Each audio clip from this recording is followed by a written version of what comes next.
Señales que te dan ventaja. Las que todos quieren, pero no todos tienen. Son las que amplían tu visión. Las que no se te pueden escapar. El tema de hoy, para el rumbo del mañana. Y las que marcan la pauta. Las señales que te importan están todos los días, solo en Diario Financiero. Diario Financiero, las señales que te importan. Muy buenos días a todos quienes nos acompañan esta mañana en el encuentro Chile en aguas turbulentas, mercado de capitales y el complejo escenario internacional que hemos organizado Diario Financiero junto con Schroders. Quiero agradecer muy especialmente la presencia de quienes nos acompañan hoy día: José de Gregorio, economista, decano de la Facultad de Economía y Negocios de la Universidad de Chile. José fue presidente del Banco Central, vicepresidente y consejero también del Banco Central. También fue ministro durante el gobierno del presidente Lagos. Es doctor en economía del MIT. También nos acompaña Alex Toledo, jefe para la región andina de Schroders. Alex es ingeniero civil industrial de la Universidad de Concepción, cuenta con más de 20 años en el mercado financiero, 11 de los cuales está en la gestora de activos globales Schroders, la cual cuenta con presencia directa en 29 países del mundo. Y antes de comenzar con este conversatorio, quiero darle la palabra a Alex para unos saludos iniciales. Alex. Muy buenos días y muchas gracias a todos los asistentes a este webinar organizado por Schroders y DF Live. Tal como José Tomás lo mencionó, Chile en aguas turbulentas, mercado de capitales y el complejo escenario internacional es el título que elegimos para este encuentro. La elección no fue antojadiza. Hace poco más de 18 meses tuvimos una conversación muy parecida con José de Gregorio, también a través de Diario Financiero, pero en un escenario totalmente distinto. En enero de 2023, el título de nuestra conversación fue Chile, el jaguar dormido. ¿Cómo leer los cambios y desafíos del mercado ante un escenario de incertidumbre? Hoy día ya tenemos bastante más información de cómo leer este nuevo escenario en que lo único cierto es lo incierto. Claramente han pasado muchísimas cosas. A nivel local, tenemos un gobierno que ya lleva más de 2 años y que tiene la reforma de pensiones ya un acuerdo o pacto fiscal como un foco central de su programa. ¿Y para qué decir a nivel internacional? Donde tenemos una economía norteamericana mucho más resiliente de lo esperado y a puertas a una elección presidencial en los próximos meses. También a una China desacelerada, lo que sin duda puede afectarnos en el largo plazo, y a una región latinoamericana bastante movida en lo sociopolítico y enfrentando cambios profundos, como es el caso de Argentina, a México con una nueva presidenta electa y a Brasil con un presidente Lula ya plenamente instalado. Para ahondar en todos estos factores que sin duda nos afectan, hemos generado esta instancia, por lo que te doy la palabra nuevamente, José Tomás. Bienvenidos. Muchas gracias, Alex. Tal como comentabas tú, hoy día tenemos muchos temas para conversar. Probablemente no podíamos haber elegido una mejor semana para realizar este webinar. Analizaremos el escenario global y, por supuesto, el momento económico político que vive Chile, incluidas las reformas que se discuten en el Congreso. Para comenzar, les propongo que comencemos con una presentación de José Gregorio, una breve presentación que nos va a servir como pie introductorio para la conversación que luego realizaremos junto a Alex con José Gregorio. Así que, José, la pantalla es tuya. Mucho gusto, un gusto estar aquí y acompañarlos nuevamente y poder dar una revisión de lo que pasa en el mundo en un tiempo relativamente acotado. Por eso precisamente dije, bueno, para calentar motores y poner un poquito en perspectiva lo que está pasando, algunos temas importantes, algunos temas de actividad, inflación, política monetaria en Chile, en el mundo, y después ver, obviamente, desde el punto de vista de la inversión, algunas cosas, materias primas, tasas, precio de acciones, tipo de cambio. Así que esa va a ser una revisión relativamente rápida. Respecto al crecimiento, en el caso de Chile, nosotros, esta es la figura que mejor lo representa, ¿no es cierto? Chile tuvo un pic de crecimiento a la salida de COVID en noviembre del año 2021, ¿no es cierto? Un crecimiento que ahí, y de ahí la economía no ha crecido prácticamente nada. Entonces, nosotros tenemos incluso un año 2022 por debajo. Uno dice, ¿cómo pudimos crecer el año 2022 si el año 2021 el pic fue en noviembre? Bueno, porque el año 2021 era un año de recuperación y es como se llama un problema de base. La economía partió creciendo, pero el promedio del 2021 fue abajo. El 2023 hubo un poco de optimismo. Hace unos meses nosotros veíamos las últimas cifras del IMASEC subiendo mes a mes, ¿no es cierto? Entonces uno dice que la economía no es que iba a seguir ese mismo ritmo, pero que la economía iba a tener un crecimiento más sólido, más cercano a 3%. En los últimos par de meses lo que hemos visto nosotros con el IMASEC ha sido una desaceleración. Y esa desaceleración obviamente dice, claro, el 2021 vamos a estar, el 2024 vamos a estar en promedio por encima del 2023, ¿no es cierto? Pero probablemente un 2%. La economía, y podemos esto hablarlo después, la economía no muy distinto del resto de la economía de América Latina, creciendo en torno a 2%, cosa que no es muy lejos de su potencial. Respecto del mundo, esta cifra yo la miraba antes, así que queda un poco. Aquí hay dos cosas que son importantes respecto de Chile, lo que pasa, las amenazas al mundo. Primero, el crecimiento mundial. El crecimiento mundial hoy día, ¿no es cierto? Este crecimiento mundial a precios de mercado, que es lo que a nosotros, desde el punto de vista de la demanda nuestra, es lo que nos importa. Los economistas tendemos a hablar a PPP y igualamos los precios entre los países para hablar de calidad de vida, que es muy importante. Pero si uno quiere ver el tamaño del mundo, nos dice, mira aquí cuánto pesa cada país en dólares, y ahí nosotros tenemos un crecimiento mundial que, como ustedes ven, la línea azul, salvo para las crisis del 2009, COVID, una recuperación súper rápida de COVID, ¿no es cierto?, la línea azul, estamos creciendo a niveles poquito por debajo de 3%, no muy distinto, algo un poco por debajo del mundo, pero son un par de décimas. Eso tiene que ver mucho, en parte importante, con la desaceleración de China. El otro elemento que ha sido muy importante, estas cifras están desde el año 85, es lo que podríamos llamar la globalización. Una gran globalización con el mundo creciendo a tasas de 7-8% a principios de los años 80, el comercio mundial, esta línea roja, tanto crecimiento de exportaciones como crecimiento de importaciones, esta es la suma, crecimientos similares. Nosotros tuvimos, y esto tiene que ver mucho con la entrada de China al mundo, globalización, acuerdos de libre comercio en el mundo, las cadenas de valor, ¿no es cierto?, que empezamos a instalar y a producir en el mundo, donde no se ve que es un fenómeno muy estudiado en comercio. Empezamos a producir donde era más barato los bienes, entonces los integrábamos. Obviamente países como Chile quedan fuera de esta cadena de valor porque estamos tremendamente lejos. Nadie va a ser la parte de un equipo electrónico en Chile para traer las partes y después llevar. Pero esto fue muy potente en Asia, en Europa, ¿no es cierto? Tenemos este fenómeno. Que después, y después de la crisis financiera, nosotros empezamos a ver el PIB creciendo a tasas similares al comercio. El comercio un poquito, un par de décimas estamos viendo arriba, pero llegamos a un periodo de alta, y que es de las amenazas que vivimos hoy día en el mundo, y parte de esto podemos conversar después. Yo me puedo poner a hablar y no voy a terminar nunca, pero la idea es que después me pregunten las cosas que sean de mayor interés. Respecto a inflación, este resumen de inflación, política monetaria, Chile, Estados Unidos y Europa, ¿no es cierto?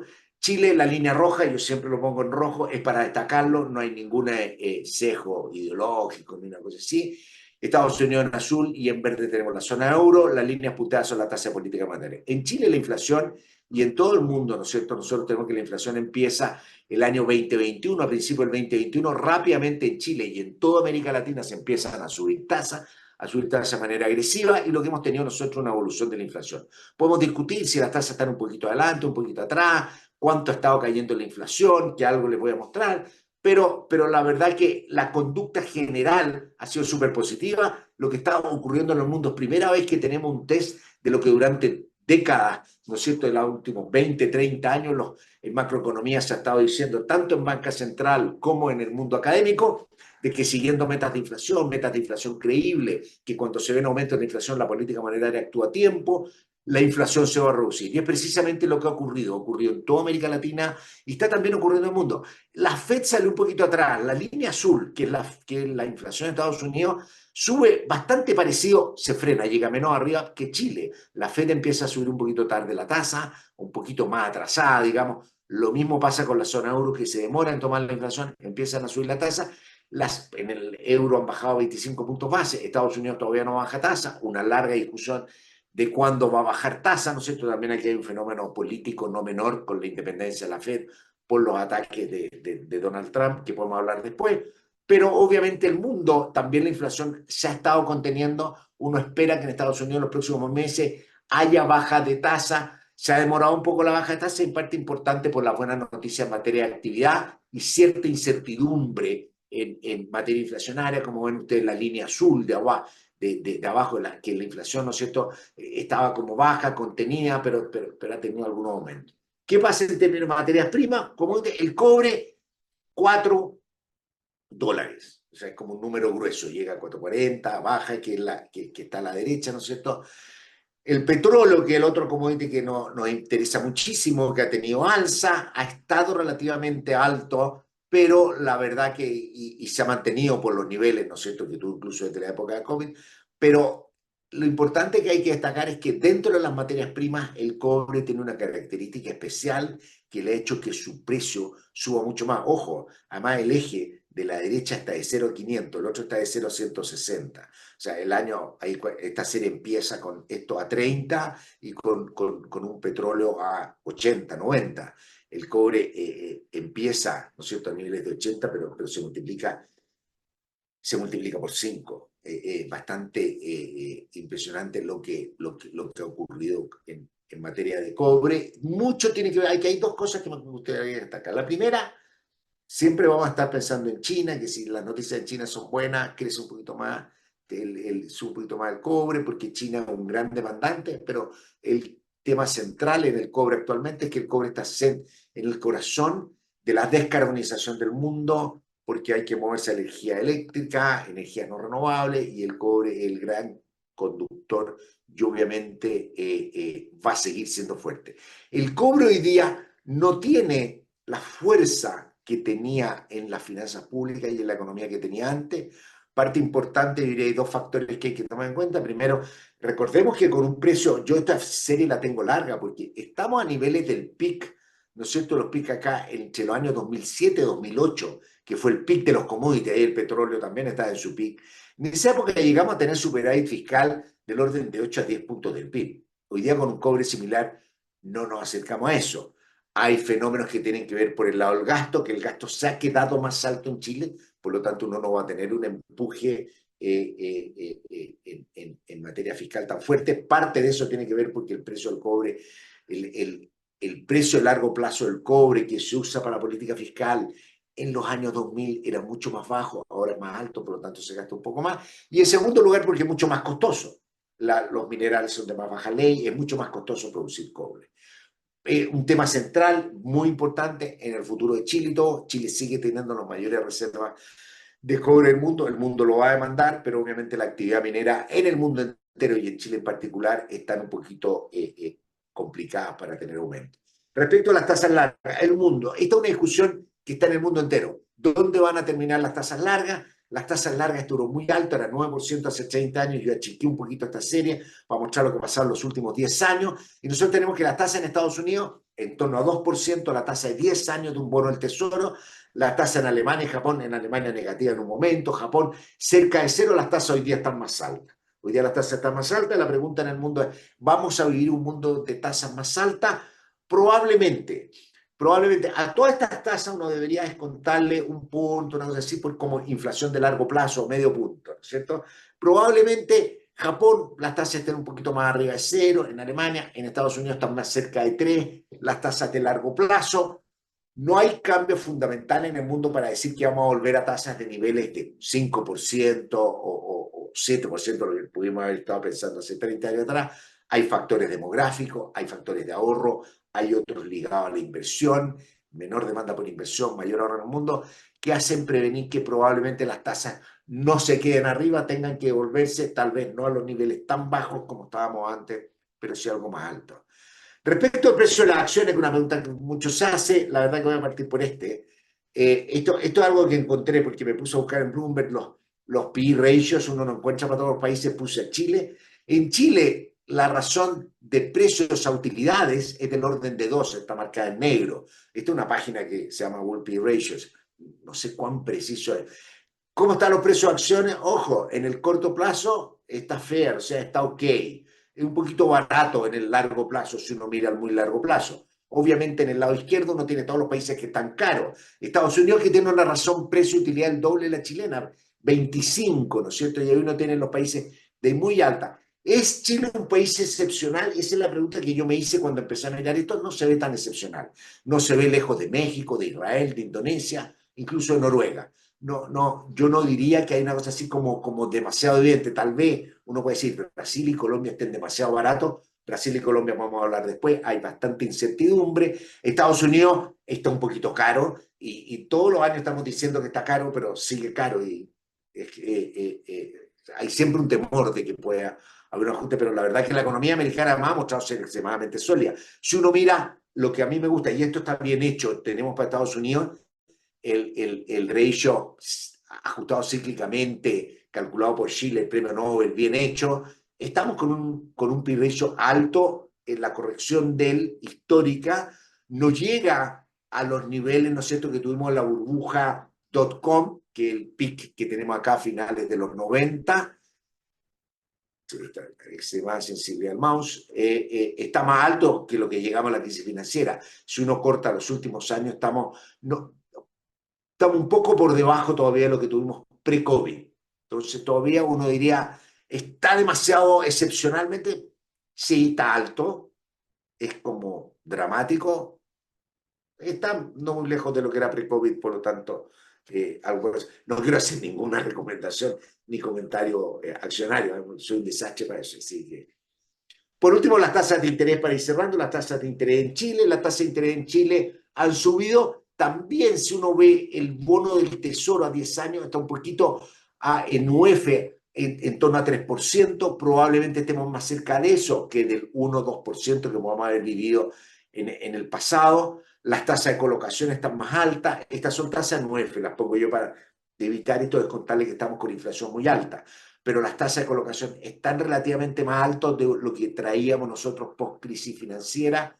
Parte respuesta a una política monetaria más restrictiva, parte la pregunta que todavía no sabemos, obviamente que tenemos un mercado de capitales algo más chico después de los retiros de fondos, un fisco que está demandando más producto de los déficits fiscales, está demandando más el mercado, eso obviamente agrega no magnitudes asombrosas, pero sí agrega un poco de presión en las tasas. Por último, para ir cerrando, tipo de cambio, en vez de uno le voy a poner dos figuras para cerrar. Primero, la línea negra al lado izquierdo, la línea roja, el dólar. ¿Cierto? Un índice de dólar, que parte el 19, un índice del dólar, para tenerlo igual que el DXY, que es el índice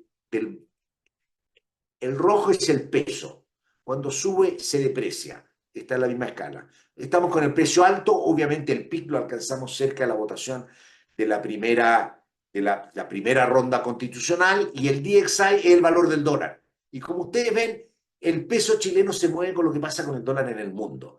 En el último tiempo, sin embargo, que nosotros estamos viendo desde agosto, fines del año 2023, la línea negra estaba más estable en promedio, ¿no es cierto? Y ha habido una trend un poquito al alza en el peso chileno, ¿no es cierto?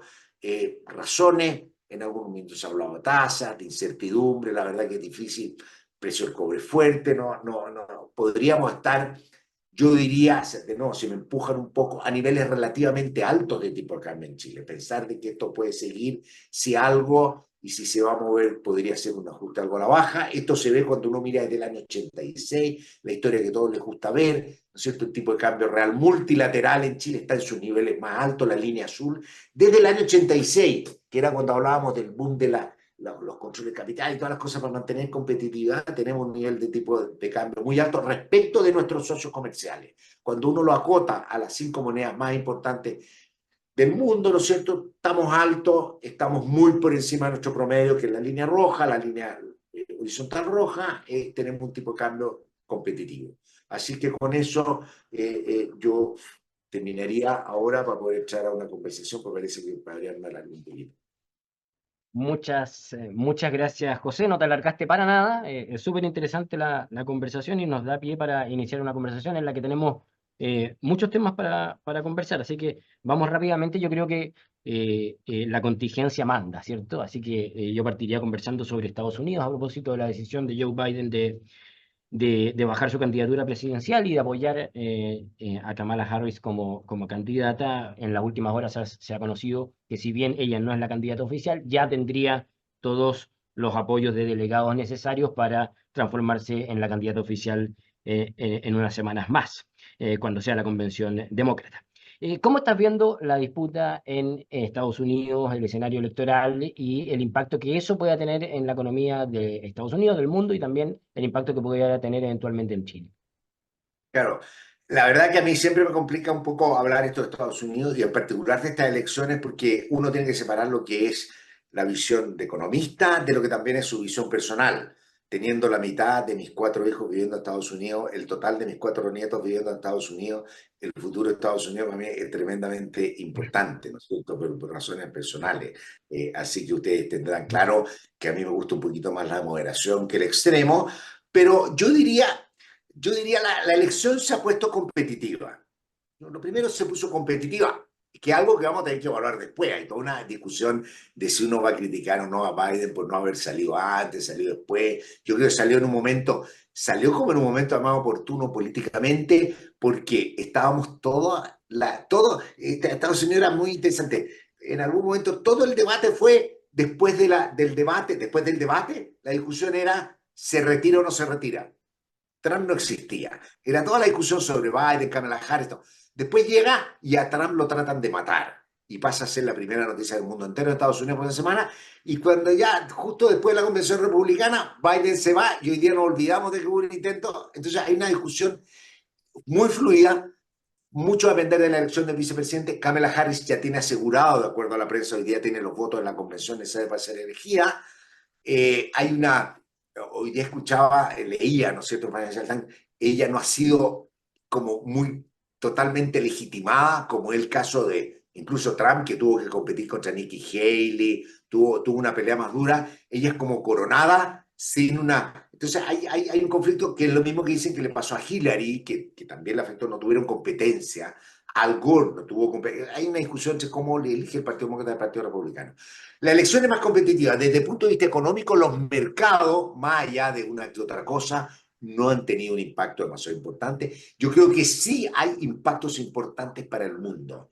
Para el mundo, o sea, más allá, a mí no me gusta pensar quién es el mejor presidente para Estados Unidos, para el mundo, es mejor quién es para los americanos, el que decían, pero visto desde fuera, obviamente hay diferencia. Y obviamente la gran diferencia,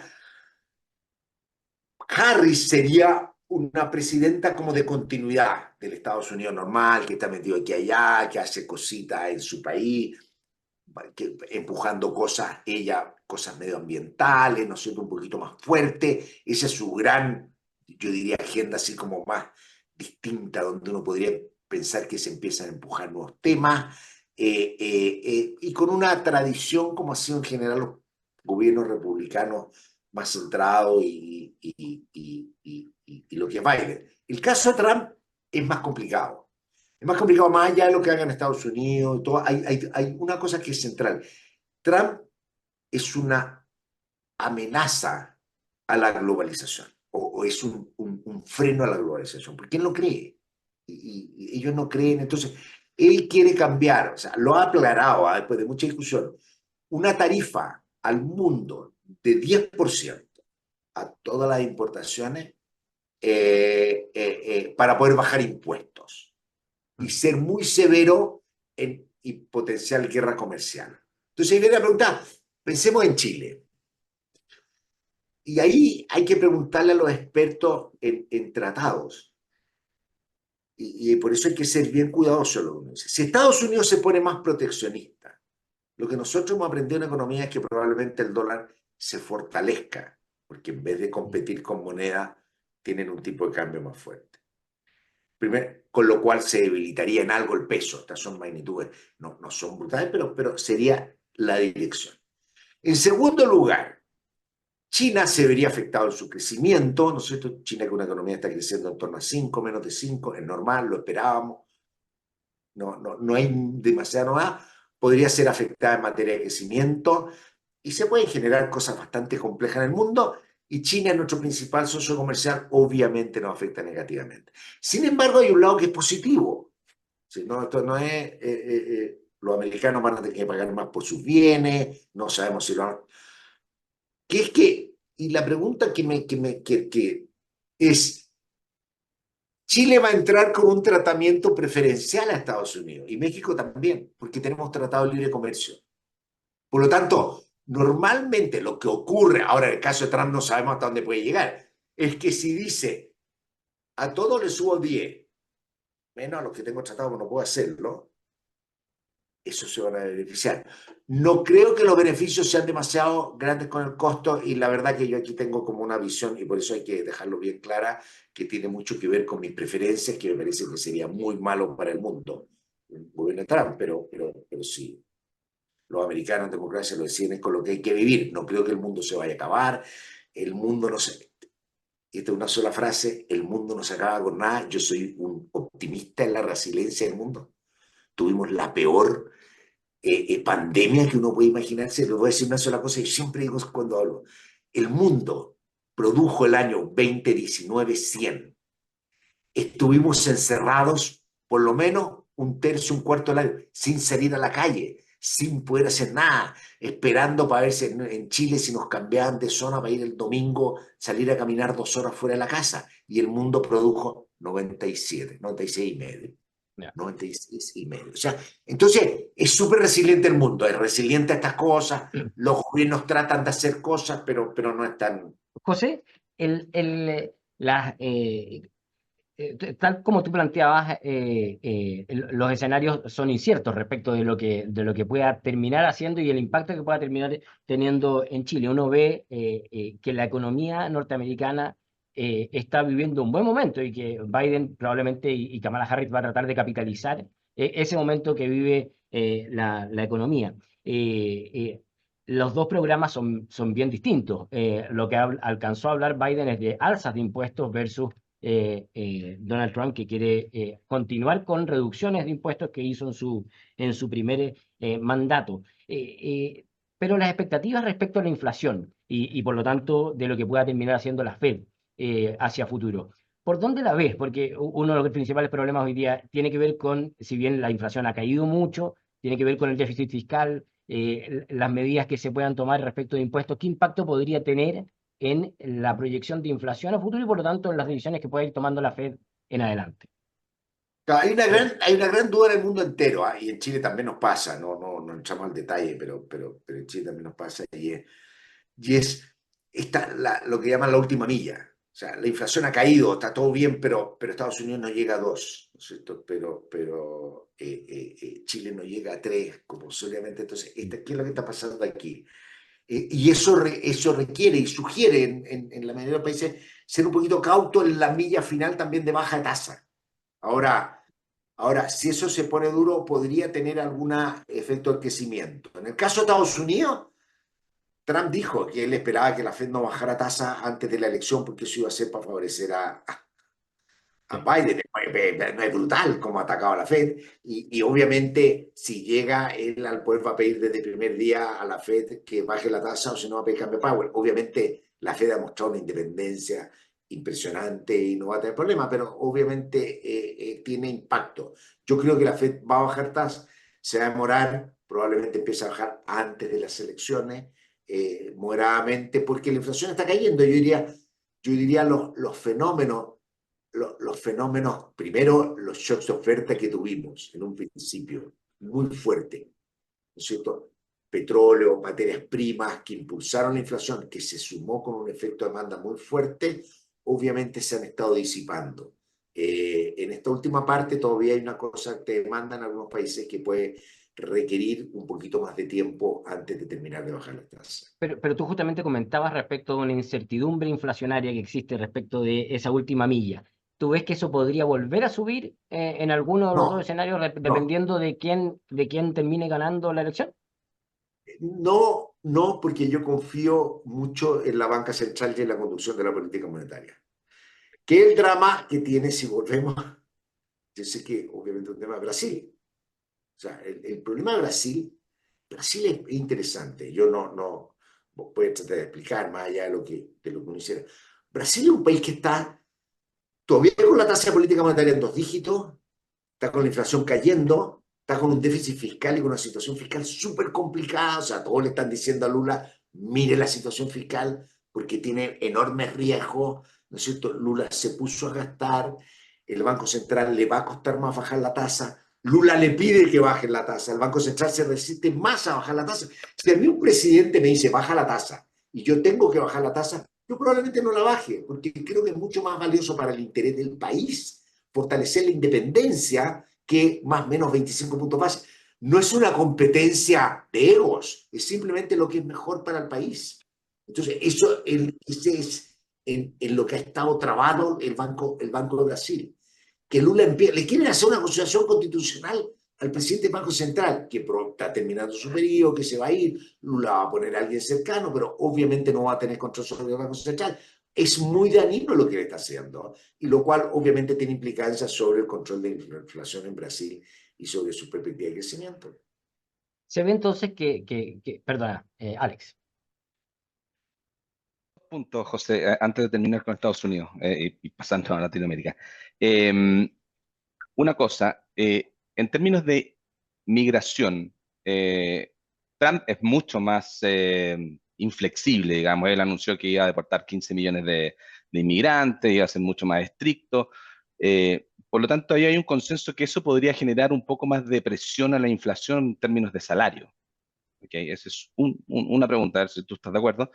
Y la segunda, en términos de impuestos, tú ya mencionaste que él anunció una tasa flat mínima de 10% a las importaciones, pero en el caso de China, esa tasa sube más, al 60%, eh, a lo que China podría reaccionar con una depreciación de moneda, y eso nos pegaría de vuelta a nosotros, a los mercados latinoamericanos.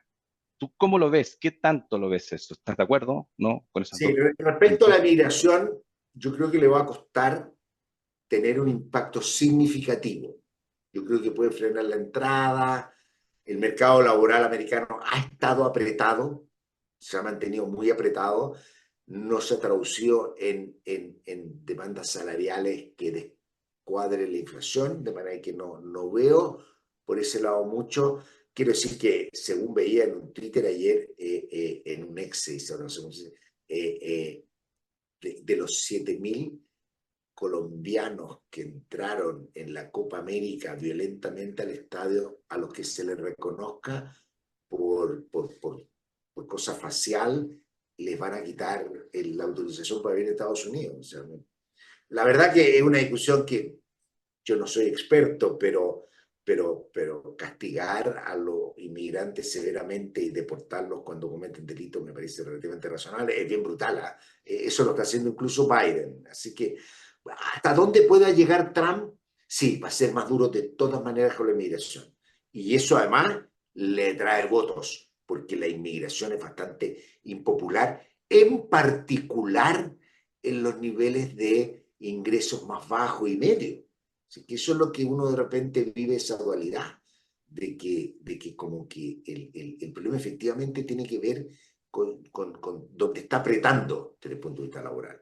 Así que yo creo que por ese lado, ahora, en la guerra comercial, si una guerra comercial entre China y Estados Unidos podría ser un desastre, que yo creo que cuando las cosas amenazan con ser desastre, no se hacen aunque tú quieras. O sea, porque realmente hay problemas de abastecimiento. El mundo está muy integrado. Las cosas se producen en muchas partes y China es parte central en la cadena de valor, en hacer muchos productos electrónicos en el que llegan a Estados Unidos. Muchas partes se arman en China. Entonces empezar a poner a hacer el 60% y tener a los americanos comprando productos electrónicos un 50-60% más caro, una cosa que uno dice, no, le van a decir no lo hagan, aunque quieran hacerlo, porque esta otra cosa bien importante. Yo creo en la resiliencia de la economía. Pero hoy día, en el caso de Trump, hay una cosa especial, y es que él se deshizo del Partido Republicano moderado con el que entró. Hoy día, ustedes ven, son todos hiper leales a él. Él además es tan popular que él dice, este candidato no sale y no sale, entonces todos lo siguen en todo momento. Él va a tener un gobierno en el cual puede tener Congreso, su gobierno muy cerrado detrás de él y una Corte Suprema.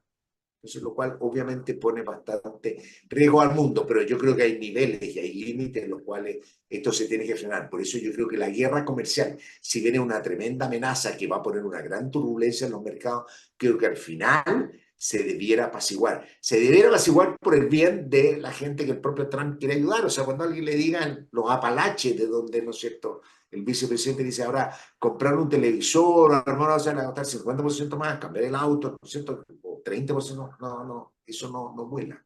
Entonces, por eso, entre el anuncio y la capacidad de hacer las cosas, yo creo que hay una diferencia. Te propongo que avancemos hacia otros países de la región, o sea, en particular a nuestra región, pero quisiera partir por Chile, ¿ah? Para dejar hacia el final entonces el resto. Ya nos comentabas algo respecto a los riesgos inflacionarios en Brasil, pero después seguir con los otros países, pero antes seguir continuar con Chile. ¿Cómo estás viendo la situación económica? Tú lo comentabas en tu presentación, el crecimiento, estamos viendo un crecimiento entre 2 y 3%. Sin duda la mayor novedad del último IPOM tuvo que ver con un incremento en las proyecciones de inflación, ¿ya? Y el impacto que generó este tema en torno a las cuentas de la luz, el alza en las cuentas de la luz. ¿Cómo estás viendo tú el retorno a la meta en Chile y por lo tanto los avances de tasa que se puedan ir tomando durante los próximos meses? Sí, yo creo, en algún momento yo pensé que los avances de tasa iban a ser más rápidos, probablemente sean un pelito más lentos. Y está metiendo ruido el tema de la luz, que nosotros sabemos que el tema de la luz es un impacto de una sola vez, pues normalmente ganan consumidor, no están, no están de manera importante como aumento de la luz como insumo, pero yo creo que sí es importante destacar que la caída de la inflación ha sido bien consistente. Nosotros deberíamos llegar a tasa prácticamente luego bajo 5%, y de ahí vamos a ver nosotros cómo sigue el proceso. Yo creo que el elemento central que nosotros hemos visto en la economía chilena y una preocupación y con el gobierno y la política y todo lo que pasa, es que Chile, y aquí hay una discusión, entre el año 2012 y el 2014 su crecimiento fue todo. ¿Por qué es importante la discusión política, no económica? Decía el 2012-2014 porque es el gobierno de Piñera 1 o Bachelet. Las cosas estadísticas son cercanas al 2012, no es trivial, pero tal. Chile se le olvidó crecer el año, en la primera mitad de los 2010. Se le olvidó crecer. Y de ahí no hemos podido salir. ¿Y crecemos a cuánto? 2%, 1,9, 2,2, el Banco Central nos cambia la medida. Yo creo que ese es como el tema central que tenemos. Realmente es como de las cosas, tenemos idea, es un tema que hay que avanzar, no es trivial. Chile llegó a un nivel de desarrollo importante, tan importante como que con una convención constituyente, con un plebiscito que querían darlo vuelta, el país no aceptó, porque el país ha alcanzado niveles de bienestar que la gente no está dispuesta a sacrificar. Entonces, el país alcanza niveles de bienestar donde, como decimos en jerga antigua, como que las reformas obvias ya se habían hecho. Abrir la economía, estabilizarla, tener economía de mercado, dar espacio de inversión, un montón de cosas. Hoy día, ¿con qué nos topamos? Nos topamos con trabas, nos topamos con discusiones tributarias, que es más o menos complejo. Pero antes de terminar, simplemente decirte una sola cosa que yo creo que es súper importante también, porque es mi lado positivo, ¿eh? Siempre tengo mi lado positivo. Tenemos hoy día, porque tú me vas a preguntar por reforma, tenemos hoy día el gobierno más de izquierda de la historia de Chile junto al de Salvador Allende, haciendo una política socialdemócrata. Y eso nos debería alegrar.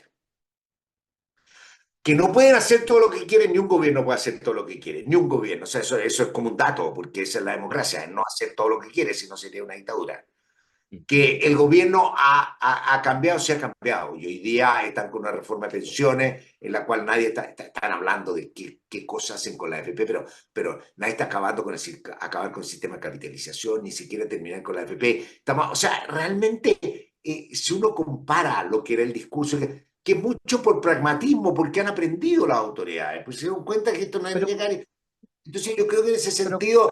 Pero probablemente, tal como dices tú, el gran desafío hoy día es que Chile vuelva a crecer, ¿cierto? Y que vuelva a retomar tasa de crecimiento. Y ahí uno de los temas que tú comentabas, de hecho, en tu presentación, tiene que ver con el mercado de capitales y el daño que se le hizo con los retiros. Y la reforma de pensiones, sin duda, es uno de los temas que está hoy día pendiente y que podría tener un impacto en el mercado de capitales. ¿Cómo estás viendo tú el debate en torno a la reforma de pensiones?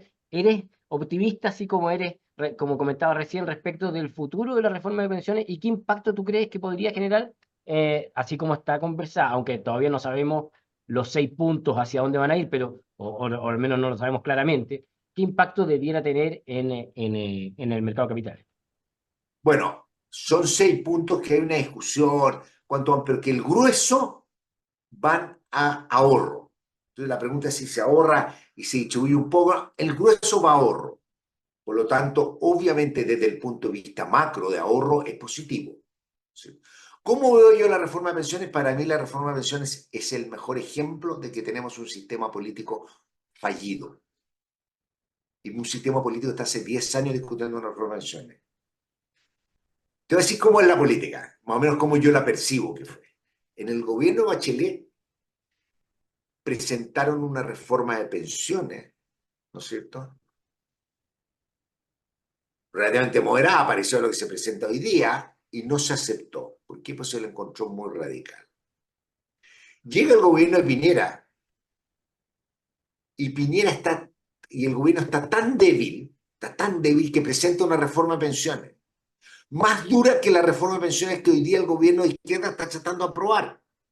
Y esa reforma de pensiones, la izquierda, yo me acuerdo haber hablado, no se la aceptaba porque la encontraba muy blanda. ¿Por qué? Porque decía, hoy día tenemos nosotros la mayoría, o sea, hoy día le exigían al gobierno de Piñera endurecerla. Hoy día llegan y ni siquiera la expresidente Piñera se acepta. Entonces uno dice, okay, entonces se inventa esta cosa que la PGU cambió el escenario. Eso es falso porque la PGU está fuera del sistema contributivo. La pregunta es cómo arreglamos el sistema contributivo de pensiones. Porque si no, todo cosa es meter impuestos, subir y bajar la PGU y no olvidamos el sistema de pensiones. La pregunta es cómo. Entonces, la discusión, hay 2 puntos que están trabando que yo creo que, la verdad, primero, licitación de un porcentaje. Hay algunos temores respecto a la licitación. Si hay algún temor de cómo si los afiliados se tienen que cambiar, entonces, porque si esto, ¿cómo se hace? Bueno, ahí uno dice, todo eso financieramente se puede arreglar. Hoy día leí hay una propuesta que decía, mira, en vez de licitar, lo que tú deberías hacer es cada 2 años preguntarle a la gente si se quiere cambiar y el default es que no te cambias, pero siempre te están recordando. Esa tiene un problema y tiene un problema con lo que llamamos teoría económica del comportamiento. La gente tiende a quedarse en los default. Por eso la gente no se mueve. ¿Cuál es el problema que tenemos hoy día nosotros? Y eso es lo que hay que entender del sistema. El sistema de pensión es un sistema obligatorio, donde hablar de la libertad y la libertad, el sistema es un sistema, a ti te obligan, te van a obligar a tu 10% de tu sueldo a ahorrarlo. Y un 6% de una contribución sobre tu sueldo, que en parte es parte de tu sueldo, una contribución del empleado, es totalmente obligatorio. Entonces, nosotros sabemos que hay muy poca sensibilidad. Entonces uno dice, mira, generemos algo. Pero pensemos una cosa, esto es sin separación de la industria. Esto es con la AFP. O sea, yo no lo encuentro que... Esto no es una cosa ni radical ni nada. O sea, tengamos una cosa Ahora, un poquito más... la ministra ha insistido igual que ella quiere avanzar en un cambio fuerte en la industria. Pero no va a pasar. Eso no Y va a está de pasar. acuerdo. Eso no va a pasar. Eso también que ella lo diga y que de alguna otra manera va cambiando en su cosa política. En algún momento yo la escuché también hablar antes de que fuera ministra, de caminar hacia el reparto. O sea, obviamente cambió. Ese es otro escenario. Obviamente hay gente que dice, cambiemos la industria, cambiemos. Dice, creemos la FP estatal. ¿Cómo creamos una? Yo te digo, fantástico sería que hubiera una FP estatal. ¿Cómo la creamos? ¿Cómo le creamos? ¿Cómo le asignamos los primeros 500.000 para que sea competitiva y pueda tener, pagar los costos? Los primeros 500.000 afiliados que debería tener, un número grueso, estoy inventando 200.000, 300.000. ¿De dónde lo sacamos? Le asignamos todos los primeros afiliados a la FP estatal y eso es poco competitivo. O sea, todos dicen hagamos. Nadie ha sido capaz de explicar cómo hacer una... Porque la FP estatal, yo conversé con gente, esta era una promesa de Bachelet. Yo conversé con gente del gobierno de Bachelet, le dije, bueno, aquí está la FP estatal, le dije, no podemos hacerla, no hay manera, es una buena idea. Tal vez el día 1 uno podría haberlo hecho y haber echado a competir una FP estatal. Hoy, hacer competir al Banco Estado, rompemos el problema de giro único. Mira, entonces, al final, y este tema de la licitación ya se probó con los nuevos. Yo creo que algo que uno tiene que explorar, abrir la puerta y decir, mira, veamos que el país necesita una reforma de pensiones el país necesita una reforma de pensiones ahora, Porque si lo vamos a poner para el próximo gobierno también lo va a hacer porque no va a tener la mayoría. Alex Y se la... tenía una pregunta. Lo que pasa es que en este punto acabamos de recibir el resultado de una comisión, un comité de expertos, donde se llega a ciertos acuerdos en forma transversal. ¿No crees que sea posible separar la discusión y trabajar en esos puntos donde hay acuerdo? Porque tú dices, bien lo dices, este es un problema político al final, es un problema que se acarrea hace muchos años y hoy día hay acuerdos en algunos puntos, sí, y el problema está en que tenemos que mejorar las pensiones a partir de hoy. Y si los vamos a seguir pateando, esta cosa no se va a solucionar nunca. Por ejemplo, poco se discute del régimen de inversiones, Muy buen punto, muy buen punto. Muy buen punto. donde sabemos que podemos mejorar un punto de rentabilidad, mejora muchísimo la tasa de reemplazo de los afiliados. Entonces, hay cosas donde sí se pueden mejorar y tal vez no hay voluntad política, no se entiende, la verdad. Sí, pero lo que pasa es que también hay que tener cuidado cuando hay acuerdo en el comité de expertos. El comité de expertos es súper transversal también la cosa de licitaciones. Bueno, no hay consenso, pero hay bastante acuerdo.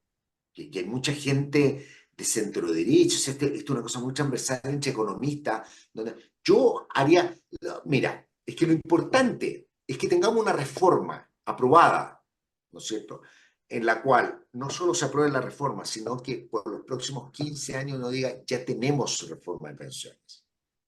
No hacer una reforma de pensiones que uno diga fue incompleta y vamos a volver al tema de la discusión de pensiones. Uno tiene que hacer una reforma y que cambie y que todos estén de acuerdo y digan ya se cerró el tema de pensiones.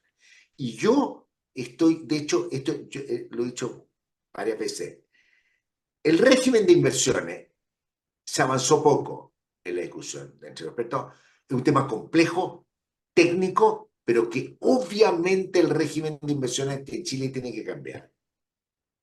El Chile, y se puede mejorar y se podrían aumentar los retornos.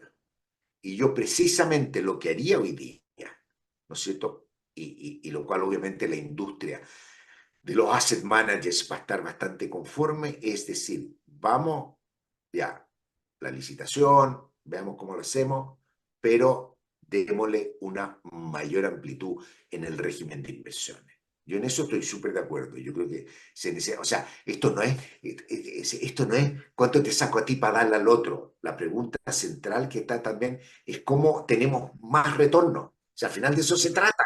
De eso se trata. Entonces, y de eso se trata. Y mejorar y cambiar el régimen de inversiones totalmente.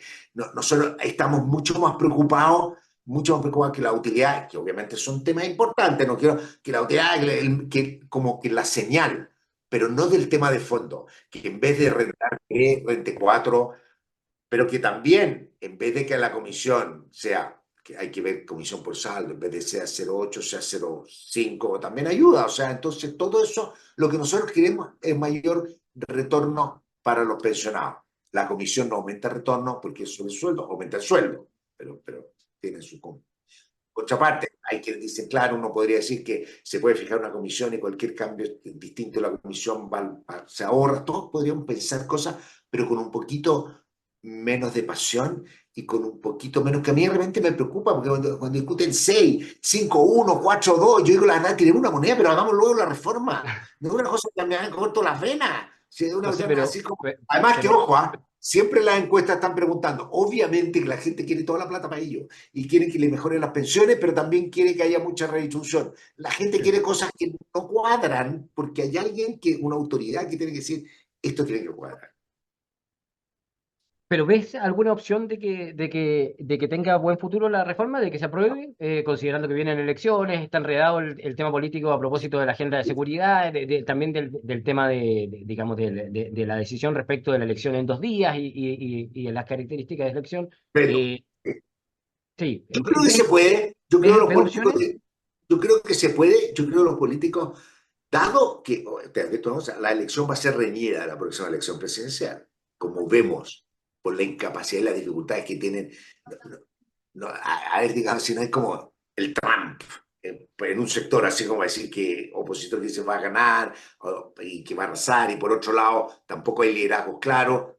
pero no son todos descartables.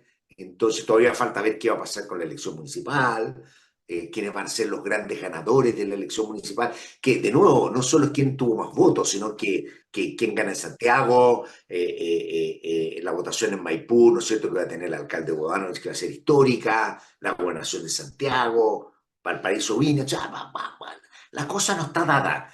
Entonces yo creo que políticamente, si queremos sacar el tema de pensiones de la discusión electoral, donde se puede hacer aún más populista todavía y donde de nuevo vamos a irnos a los extremos, yo creo que es muy importante para el país tratar de sacarlo ahora.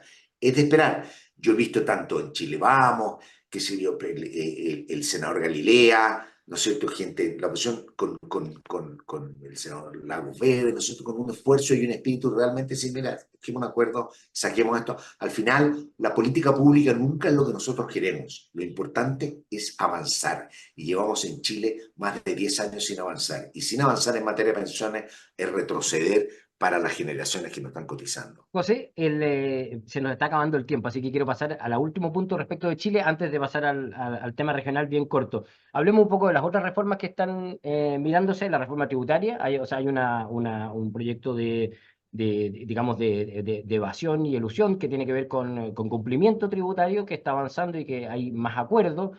Viene, según ha dicho el gobierno, una reforma al impuesto a la renta más adelante, en una discusión que se ha generado además estos días, que ha instalado el nuevo director de Servicio de Impuesto Interno respecto de qué es mejor si reducir la evasión o subir la tasa, digamos, de impuestos. ¿Cómo estás viendo tú esa reforma y esa discusión que se ha generado a propósito de la entrevista al director de Servicio?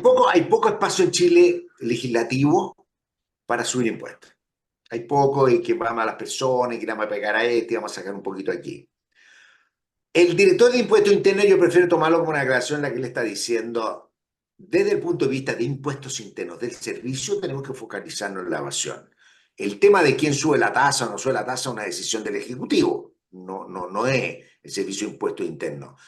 Así que es una cosa que va a tener que decidir el Ejecutivo. Yo creo, sin ser de los que dicen, no, en Chile la evasión y llegan con una cifra increíble, desproporcionada. Yo creo que en Chile se puede cortar mucho la evasión. Yo creo que hay que hacer un esfuerzo muy grande. Y aquí voy a decir dos titulares, pero que me obsesionan. El primero, prohibir, declarar ilegal cualquier pago en efectivo por sobre $1.000.000. Eso igual se van a hacer, pero lo que nosotros queremos es subirle el costo de la transacción a la gente que evade impuestos y a los narcotraficantes. De que no sea fácil, de que si uno va a ir a comprar una cartera de lujo con $1.000.000, le digan, no, esto es ilegal. Y si a uno lo hacen y lo pillan, va a tener las penas del infierno y eso se tiene que detectar. Y ahí viene la otra parte con hay que ser cuidadoso de la palabra, relajación del secreto bancario. O sea, el secreto bancario, de tener que ir a los tribunales para pedir levantar el secreto bancario, no funciona. Porque yo voy a poner así para que entiendan la gente que está con nosotros.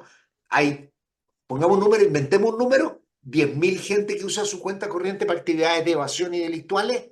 ¿Tú crees que tenemos capacidad de ir 10.000 veces a los tribunales de justicia a decir haga esto? No, con inteligencia artificial y con un buen algoritmo, sin entrar a las cuentas corrientes con gente a mirarlo, siempre entra el algoritmo. La persona que tiene mucho depósito en efectivo, ¿no es cierto?, en su cuenta corriente por 3 millones de pesos al mes en efectivo, o la empresa, y que al final paga impuestos que no se condicen con eso, o la gente que incluso recibe transferencias, ¿no es cierto?, entre cuentas, y que no se condice con sus ingresos en la cuenta corriente y sus gastos, con lo que paga impuestos, simplemente yo le mandaría una carta, pues le diría, ¿me puede explicar? Eso es lo que tenemos que hacer. Porque en el fondo, yo decía, mira, el día que a una persona le digan, ¿sabe qué? A usted la probabilidad que le revisen es mucho mayor. No lo hace. El foco entonces debiera estar en el proyecto de cumplimiento tributario, más que en un futuro impuesto a la renta. Yo creo que, no, lo que yo quiero decir es que hay mucho incumplimiento tributario que podemos hacer. Y podemos en hacer este país más formal, en hacer la gente más respetuosa, en poner costos de transacción a la actividad delictual. Eso para mí es muy importante. Creo que efectivamente hay mucho menos espacio por el lado de impuestos. En Chile tenemos, a mi juicio, impuestos a las empresas altos. Entonces la pregunta es, ¿los bajamos como los compensamos? porque el espacio para mayores gastos es muy limitado. Desafortunadamente, a mí me encantaría gastar en muchísimas cosas, pero tiene un costo, y el costo pone más impuestos, y más impuestos no pone tiene costo en materia de crecimiento, ¿no es cierto? Y por otra parte, y la otra cosa que deberíamos hacer en Chile urgente, y todas estas cosas de la permisología y todo eso que me parece muy válido, pero que es un tema que estamos hace 20 años y que se ha venido deteriorando, es una reforma del Estado en serio, fuerte, grande. José, terminemos conversando de la región.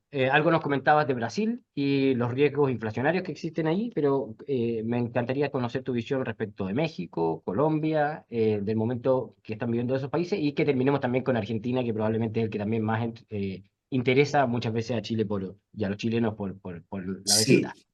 es interesante, si uno mira los números de México y Colombia con AMLO, con Petro, y los números de Brasil con Bolsonaro, uno dice, no distingue de qué color político son los que gobiernan. Que es lo que yo decía, que al final AMLO fue un gobierno que puede haber hecho sus cosas, pero no hizo cambios muy fundamentales. Petro trata de hacer, pero no puede, ¿no es cierto? Entonces, y está muy enredado Colombia. El caso de México hay una... O sea, Sí, perdón, no, no. y una reforma de pensiones. Sí, pero una reforma de pensiones liberal. Entonces, no es un sistema de reparto que es lo que tal vez él podría haber pensado. O sea, él hace cosas que mantienen cierto grado del el sistema. Así que yo no creo que... Sí, espérate. No, sí estoy de acuerdo contigo. No quiero caer en la irrelevancia de la política, pero es menos dramático lo que se piensa. Eh, Bolsonaro hizo cosas buenas en Brasil, hizo reforma de pensiones en Brasil, hizo cosas importantes, autonomía del Banco Central, hizo cosas bastante importantes. Obviamente muchas de sus cosas más sociales tal vez no le funcionan porque no tiene apoyo. Por lo tanto, el temor que hay hoy día, la preocupación que hay con México es la transición de gobierno con una mayoría parlamentaria que no tenía, que son las cosas... Mira, yo creo que el gran riesgo que nosotros corremos con populismo de derecha o de izquierda muy extremo es la tendencia y el tufillo autoritario de querer quedarse en el poder. El caso extremo es Maduro, ¿no es cierto? Que hoy día leíamos en el diario que su voto, en el voto en Venezuela, su cara aparece 13 veces, ya, y que todos te dicen Maduro es imposible que gane, pero va a tratar de robar las elecciones, ya. Es un caso extremo, ¿no es cierto? Pero vestido de democracia. ¿Cuál es el temor que incluso en Estados Unidos con estos afanes autoritarios? Tener la Corte Suprema, el Congreso y la presidencia y endurecer. Acuérdense que nosotros el año 2020 tuvimos un ataque al Congreso. O sea, es complejo.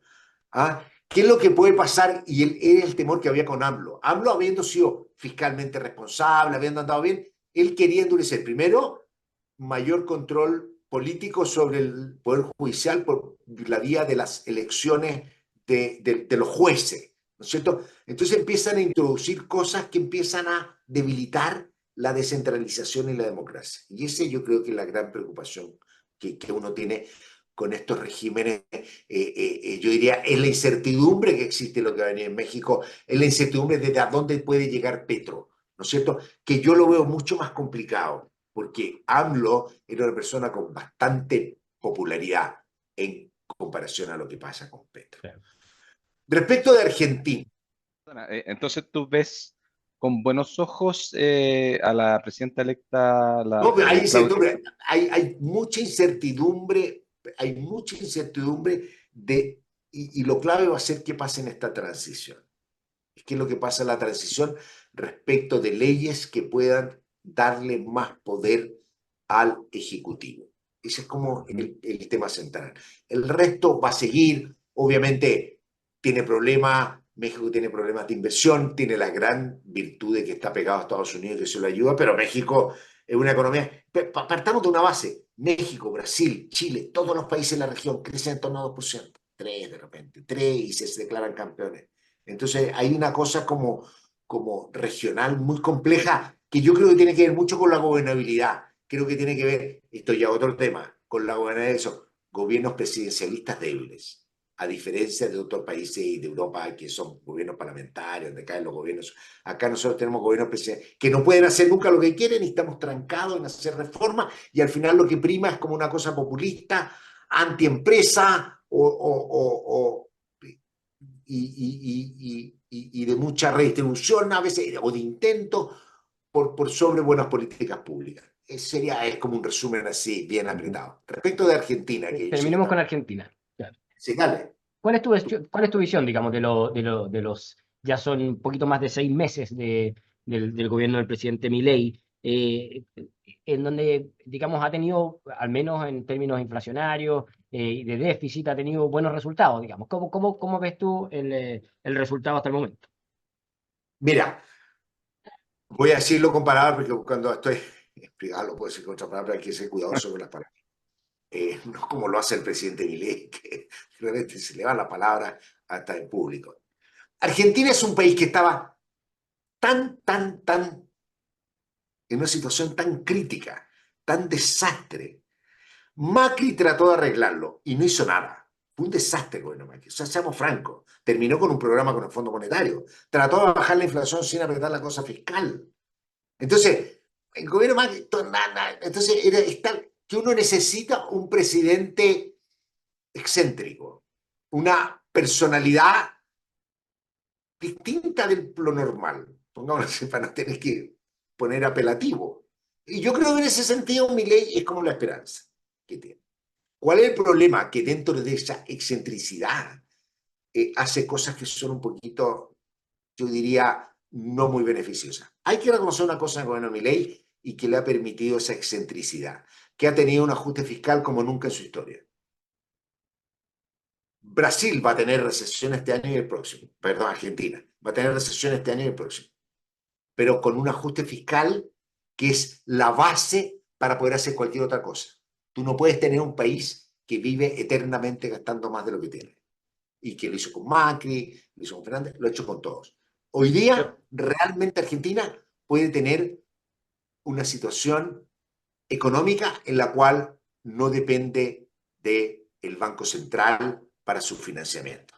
Yo creo que está, en ese sentido, hay que reconocerlo. ¿Cuál es el problema? Probablemente el riesgo es cuánto vaya a durar esa recesión o cuánto vayan a resistir esa recesión. No, yo creo que puede. Lo importante, yo creo que puede. Y la gente en Argentina lo va a pasar mal, pero tampoco lo pasaba muy bien antes, y con los niveles inflacionarios y todo, la calidad de... ¿Cuál es el riesgo? El riesgo es que lo que están haciendo no les funcione, que la inflación no empiece a ceder, que tengan una crisis de pago. Entonces, el esquema macro. Esto de que van a llegar a la dolarización, de que van a eliminar el Banco Central, está bien dicho, pero yo creo que es mucho más fácil, porque siempre los gobiernos, una vez que la inflación esté abajo y no tengan déficit fiscal, tienen que declarar autonomía al Banco Central con una ley parecida a la ley chilena, y con eso van a solucionar el problema. El problema del Banco Central argentino es que se declara autónomo, tiene un problema de designación de gobernadores que es súper poco autónomo, pero lo peor de todo es que el fisco le pide plata para imprimir porque no tiene plata. Todo eso en Chile constitucionalmente no es posible prestarle. Entonces, yo creo que uno podría estabilizar, van a tener competencia de moneda, van a tener un conjunto de cosas. Perdón, tú tenías una conoces, ¿Y dónde está el problema? Y aquí es donde quiero cerrar y que tiene sí. ¿dónde está el problema? El problema, yo creo, es lo que le pueda pasar por el lado cambiario.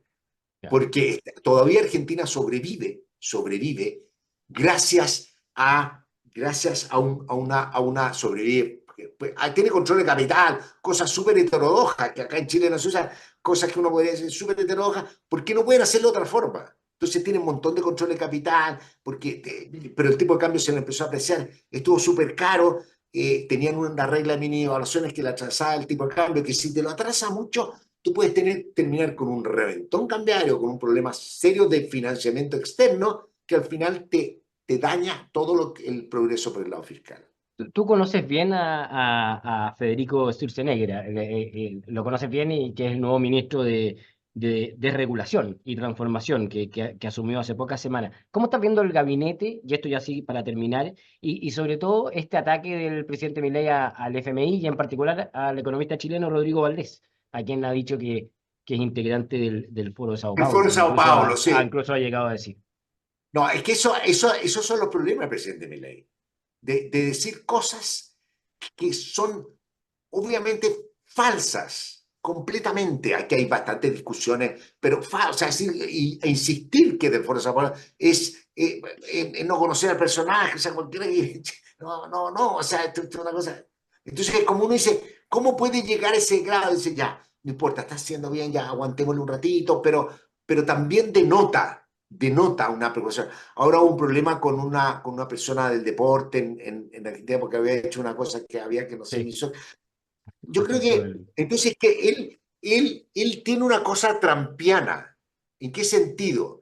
En el sentido de que tiene tal poder, tal influencia hoy día, que teniendo y pudiendo tener un muy buen gabinete, tiene que marchar a su ritmo. O sea, no hay aquí esas cosas en las que los gabinetes se empiezan a mover, empiezan a avanzar, hay que andar mucho a su ritmo. Y de repente él puede imponer un ritmo que no sea el adecuado, se le enrede la política económica, lo lo que está haciendo Federico en materia de regulación es un ejercicio bien interesante. Federico lo empezó a trabajar para Bullrich, él está en Juntos por el Cambio.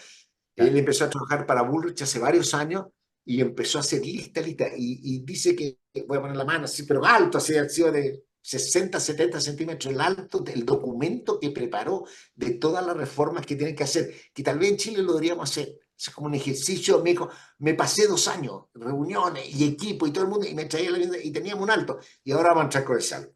Entonces, lo encontré interesante, espero que le vaya bien, podríamos aprender de hacer eso, porque en Chile tenemos problemas de reforma bastante importantes.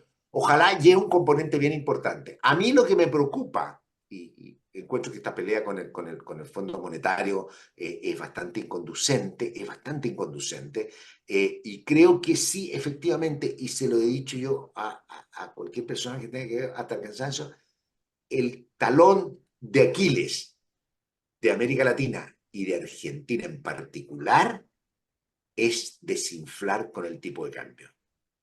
El tipo de cambio hay que tratar de tenerlo lo más libre y realista todo el tiempo, porque ahí está nuestro talón de Aquiles, y ahí es donde nuestros programas se caen. Entonces siempre tenemos una chío, porque esta vez será diferente, nunca es diferente. Siempre terminan colapsando por el lado cambiario, y es donde Argentina tiene que poner mucha atención, porque el ajuste fiscal que ya han hecho es tan importante, tan valioso considerarlo, que realmente puede ser la salida a 50 años de problema económico en Argentina, por lo menos. José Gregorio, ya estamos superada la hora de conversación, ha estado súper interesante. Alex, Perdón, Yo quiero Alex tenía, tenía. yo tengo una sola que se me queda ahí, que creo que es relevante para el caso de Chile. Porque hemos visto, estamos muy atentos a la crisis de seguridad que vive el país. Una pregunta corta, José.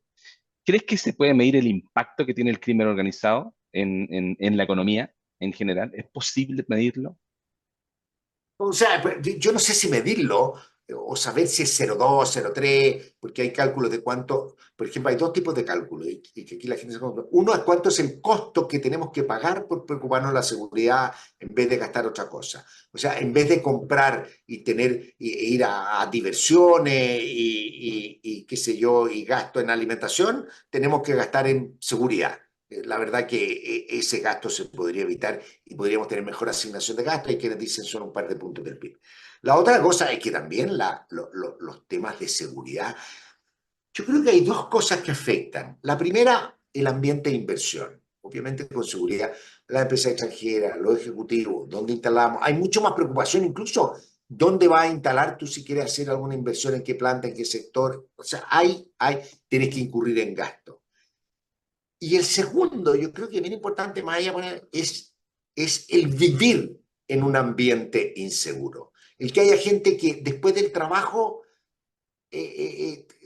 tenga temor de ir a la casa o en la mañana cuando sale, o qué puede pasar, o está apurado. La verdad que cuando uno le pide a la gente que se esfuerce, que se sabe la moneda de trabajo, que trabaje con entusiasmo, uno está más preocupado de ver cómo va a pasar el fin de semana, cómo van a tener los problemas en su barrio. Entonces yo creo que hay un tema que tiene que ver con calidad de vida, y al final la calidad de vida, la sensación de estar tranquilo, también nos hace ser más productivos.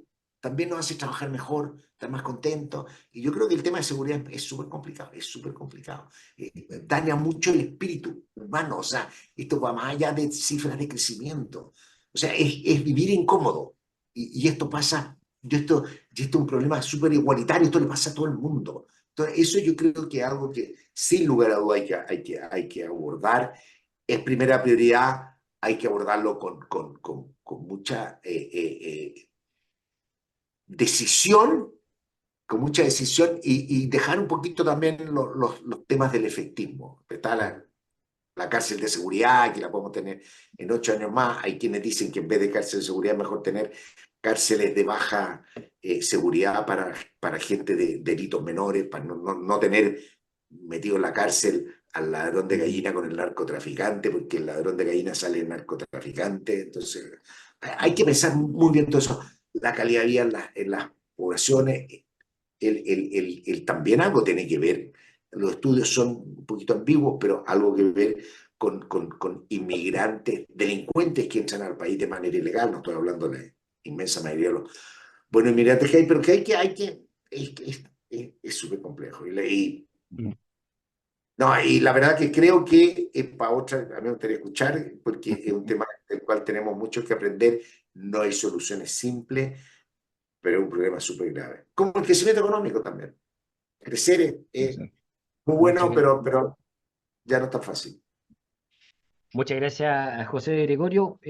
Bueno, con esta última pregunta de Alex, sí que sí, ya alcanzamos a conversar de todos los temas que nos preocupan en Chile. Por supuesto, nos quedaron también muchísimas preguntas más por hacer. Estuvo muy interesante la conversación.